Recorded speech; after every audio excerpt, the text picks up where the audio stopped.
been given, lent these two really beautiful fiddles to try out. They are prototypes, and I believe the idea behind them is that they might be an affordable range that could be produced, sort of mass produced for fiddle players, folk fiddle players, some sort of, like maybe round the campfire sort of fiddle.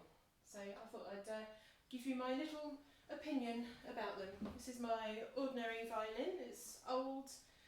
It's got all of the usual features you expect to see on a violin, like these pointed C holes and big curly scroll at the end and all those sorts of things. It's got a deep belly down the middle and the bottom, and a rim here. So this is what I've been playing for years and years. So I thought I'd compare the three. Here we go.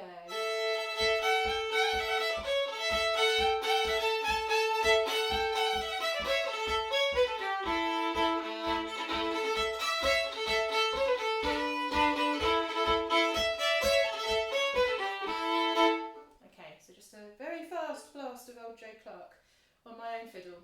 Okay, so the first thing that struck me on these two prototype violins is really how very beautiful they are. I understand the idea is to take away a lot of the unnecessary design features that might make the price creep up, I suppose. So this is nice and smooth. Everything has been made actually really very simply. The scroll is very simple, the tailpiece is very simple. They've put on a little wooden chin rest, which is very simple. I wasn't expecting that to be comfortable, but it was very comfortable. The thing about this one is that there is no lip. It's very smooth around the edge, so there's no lip. So you might not get your ordinary shoulder rest to fit onto that. I've got a special shoulder rest that works on my bridge electric violin. This is called a Bon Musica, so this does work, it does go on.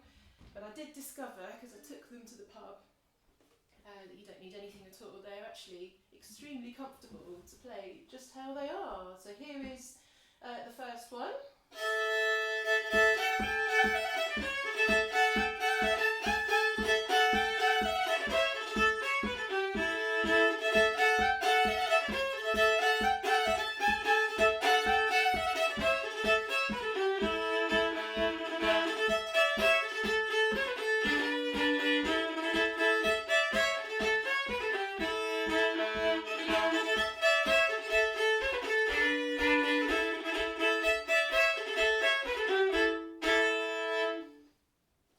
It's really fun to play, I have to say.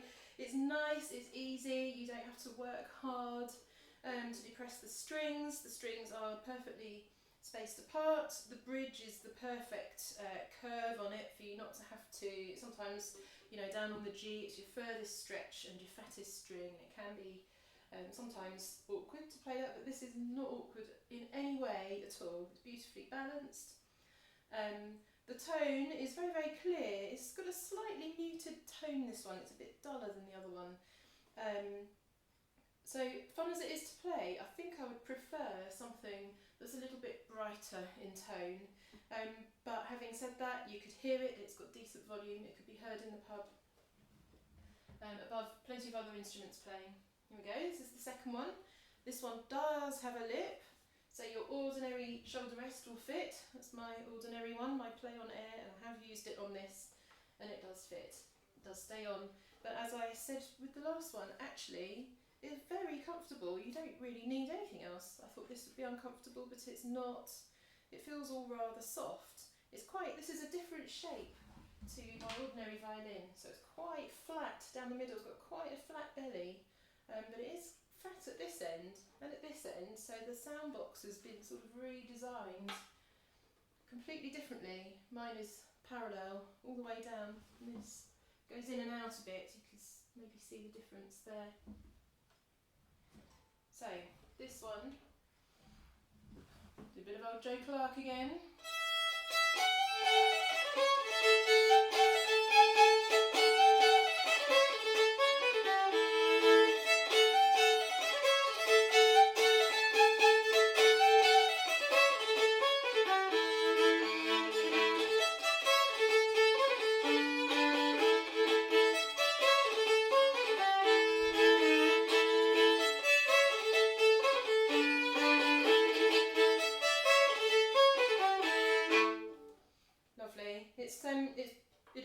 to this one, it's almost too much bright. It's got a slightly tinny tone to it.